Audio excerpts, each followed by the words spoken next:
আসসালামু আলাইকুম। আমি জাস্ট এখানে এসেছি শুধু সহমর্মিতা জানানোর জন্য যারা এই শীতের মধ্যে বাংলাদেশে শাহবাগে অবস্থান গ্রহণ করেছেন, হাদির বিচার চাচ্ছেন। আমি ব্যক্তিগতভাবে তাদের সাথে সহমর্মিতা পোষণ করছি। বাট সাথে কিছু কোশ্চেন আমরা এখন চাচ্ছি যে হাদির বিচার করতে হবে।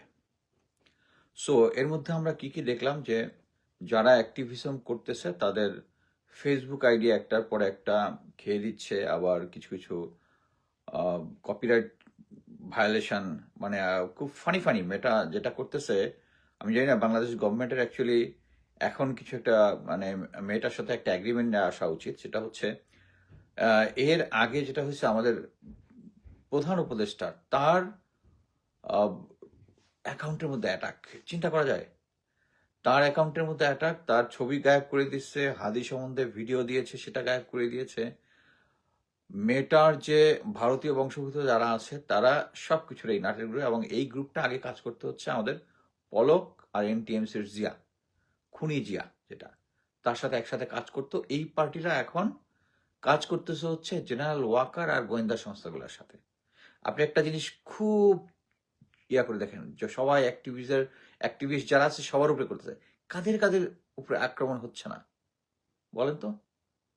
ওই যে ওয়াকারের পোদ বালক, ওদিকে নাজমুস সাকিব, আর কে কে আছে দেখবেন, যেগুলা যেগুলা ইয়া হয়, মানে সরকারের তোষামোদি করতেছে সরকার, মানে আমি বলতে হচ্ছে ওয়াকার সরকারের তোষামোদি, তাদের অ্যাকাউন্টে কোনো কিছু হচ্ছে না, সব হচ্ছে আমাদের এখানে। আমার নিজের পার্সোনাল লাইফ ভিডিওতে কপিরাইট স্ট্রাইক দিছে।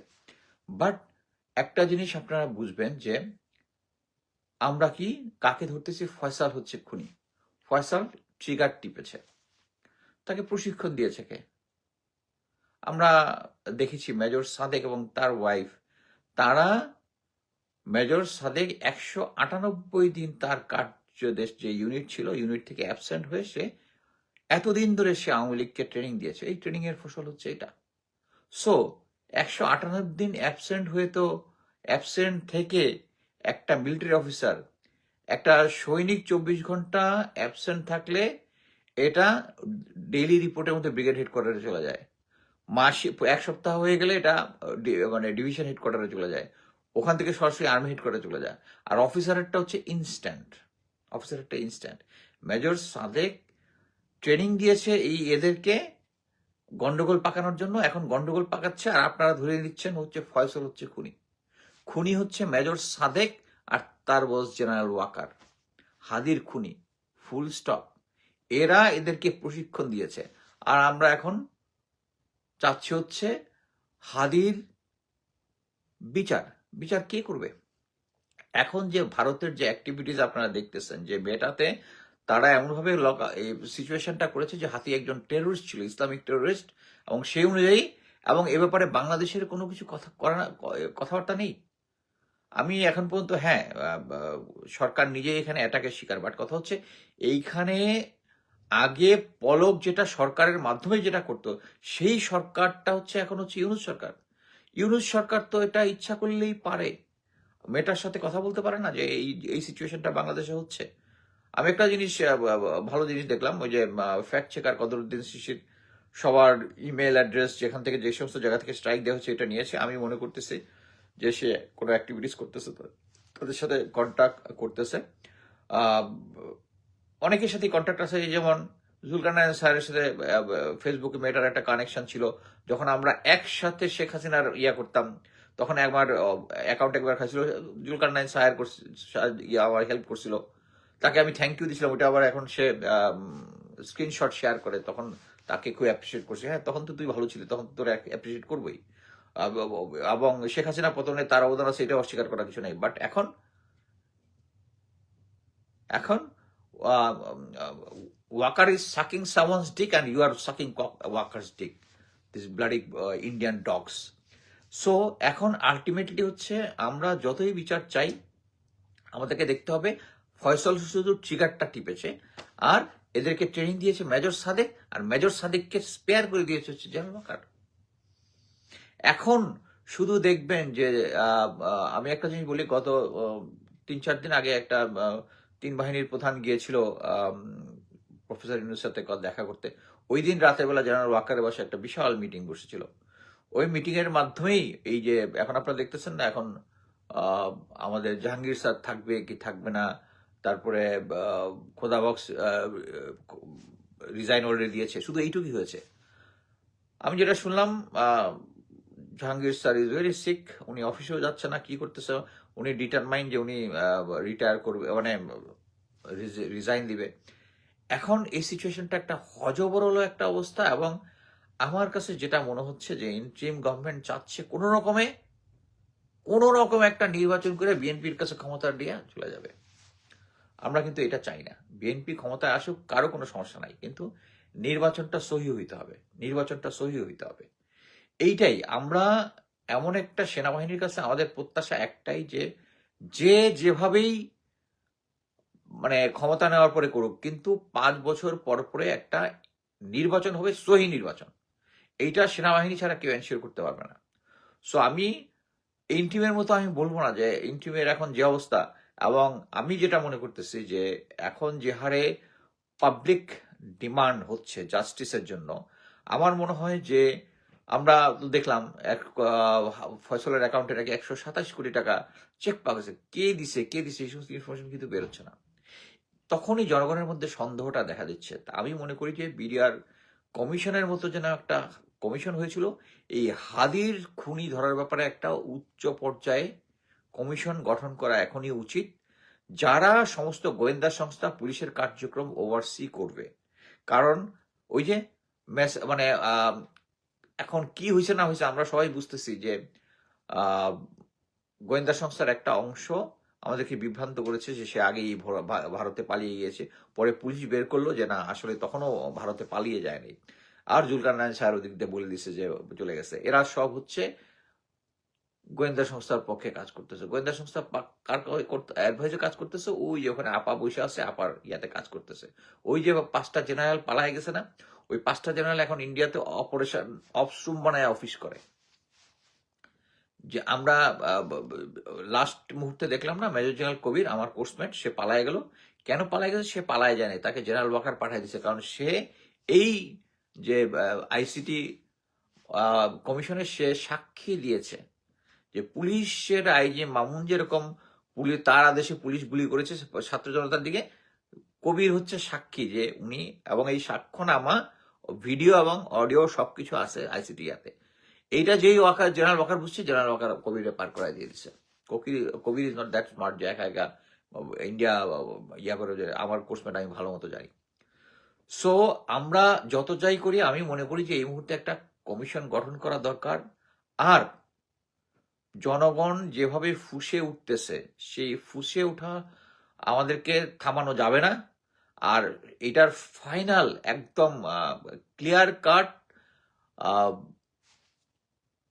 কাট সলিউশন হচ্ছে সেম, আমি বারবার যেটা বলতেছি, জেনারেল ওয়াকারকে সরাই দিলে আলটিমেটলি সবকিছু ইয়া হয়ে যাবে। এখন যেটা হচ্ছে, সে একটা প্যারালাল গভর্নমেন্ট পাচ্ছে, সরকারের পাশাপাশি একটা প্যারালাল গভর্নমেন্ট চালাচ্ছে।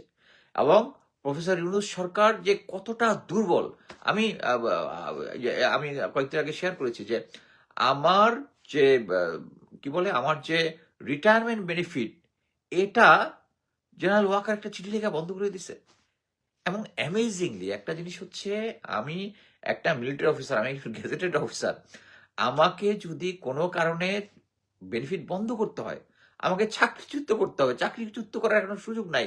যদি কোনো ডিসিপ্লিনারি অ্যাকশন নিতে হয়, মিলিটারি না, গেজেটেড অফিসারদের জন্য একটা নিয়ম নীতি আছে, একটা কমিটি গঠন করতে হবে, তারা তদন্ত করবে, আমার কাছ থেকে আমাকে শোকজ করবে, আমার বক্তব্যটা শুনবে। আমাকে যদি না পায়, চিঠিটা আমার বাসায় চিঠি দিতে হবে, তারা কোনো চিঠি দেয় নাই, যদি না পায় তারা পত্রিকায় বিজ্ঞাপন দিবে যে তোমার এখানে শোকজ করা, তোমার নামে এই আছে, কোনো কিছু করা হয় নাই। তারা একটা চিঠি পাঠাইলো প্রফেসর ইউনিভার্সিটি, আর প্রফেসর ইউনিভার্সিটির সম্মতি দিল। এবং আমি যে চিঠিটা সই করছি, সেটা যে শেয়ার করেছি, সেটা হচ্ছে মিনিস্ট্রি অফ ডিফেন্স থেকে একজন বলতেছে প্রফেসর ইউনিভার্সিটি অ্যাগ্রি করছে। প্রফেসর ইউনুস কিভাবে একটা উইদাউট, আমি পরে মিলিটারিতে কথা বলছি, বললো যে সেনাবাহিনী থেকে নাকি চিঠিটা গেছে যে আমি সেনাবাহিনীর ভাবমূর্তি ক্ষুণ্ণ করছি। আরে বেটা, আমি 28 বছর চাকরি করে ক্লিন ভাবে, ইটস নট দ্যাট আমি ক্লিন রেকর্ড নিয়ে বের হচ্ছি। যদি একজনের এগেনস্টে 1000টা ইয়াও থাকে, সে যদি নর্মাল রিটায়ারমেন্ট করে, ইউ জাস্ট তার এটা বন্ধ করতে পারবে, কোনো আইনে পারবে না। সো এটা জেনারেল ওয়াকারও ভালো মতো জানে। এটা হচ্ছে সেন্স অফ জাস্টিস তার মধ্যে নাই। সে মনে করে যে এখনো সেই হাসিনার আমলে যে আমার পাওয়ার আছে, সে ভালো মতো জানে আমার এই টাকা আটকায় রাখতে পারবে না কোনোভাবেই পারবে না। এটা আমি আদালতে ইয়া করলে, এখন যেহেতু আদালত তারা কন্ট্রোল করে হয়তো আটকায় রাখবে, বাট সবচেয়ে মানে সবাই মনে করতেছে আমি একদম আমার টাকা পয়সা আটকায় দিছে, নাথিং। আমি অ্যাকচুয়ালি রিটায়ারমেন্ট করার পর থেকে আমার টাকাটা ওখানেই জমতেছে। আমার প্ল্যান হচ্ছে ফিউচারে ছেলেদের জন্য যখন বিয়ে দিব তখন ওই টাকা নিয়ে আসবো, বাট ওই টাকা আমি কোনো ইউজ করতেছি না, লাগতেছে না। আমি ইনশাল্লাহ, আমি এবং আমার ওয়াইফ আলহামদুলিল্লাহ আমেরিকাতে আমরা ভালো ইনকাম করি, ভালো ওই টাকা আমার দরকার নাই। বাট হচ্ছে এটা হচ্ছে একটা ডিস্টার্ব করা। জেনারেল ওয়াকার যেটা করার চেষ্টা করতেছে, তার কোনো সেন্স অফ জাস্টিস নাই।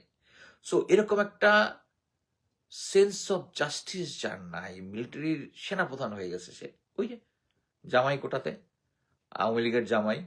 সো আমি যেটা মনে করি এখন হাদির যে বিচার চাওয়াটা হচ্ছে এখন সবকিছুর কি ফ্যাক্টর। এই যে পার্টিটা আছে ভারতের, যে প্যারালাল গভর্নমেন্টটা সেনাপ্রধান চালাচ্ছে, ওইটাই ভেঙে যাবে হচ্ছে এই হাদির বিচার চাওয়াটা নিয়ে। এবং আমি অ্যাকচুয়ালি ভেবেছিলাম আজকে তারেক জিয়া যাবে হচ্ছে হাদির কবরে জিয়ারত করতে, যায় নাই, কালকে নাকি যাবে, লেটস সি। এবং উনি যদি হাদির বিচার না চায়, আমরা কিন্তু আওয়ামী লীগ নিষিদ্ধ করার সময় তাদেরকে দেখি নাই, হাদির ব্যাপারেও তাদেরকে লোকজনকে দেখি নাই।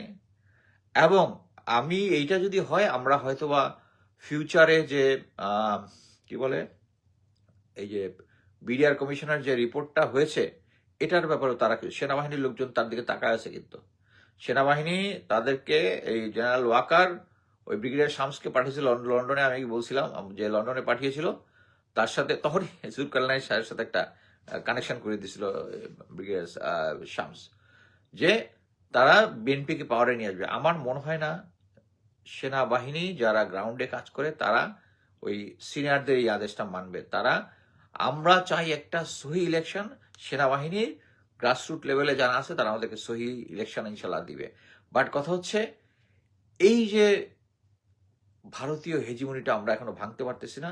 ভারতীয় হেজিমনির এখন পিলার হচ্ছে এই হাদি, এবং হাদি, জীবিত হাদি থেকে মৃত হাদি, শহীদ হাদি আমাদের থেকে আরো বেশি স্ট্রং।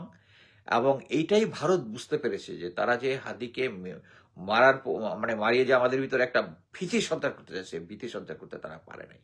সো আমরা এটার বিচার চাই। যদি তারেক জিয়া যদি এই বিচারের জন্য আমাদেরকে স্যাটিসফাইড না করতে পারে, বাংলাদেশের জনগণ এটা ছাড়বে না। এবং আমি মনে করি ফয়সল শুধু ট্রিগারটা টিপেছে, এটার জন্য দায়ী মেজর সাদেক, জেনারেল ওয়াকার।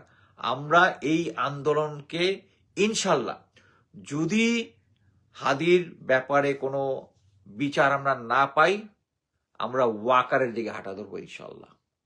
এই ভারতীয় কুকুরকে সেনাবাহিনী প্রধান রেখে সামনে একটা নির্বাচনও হইতে পারবে না,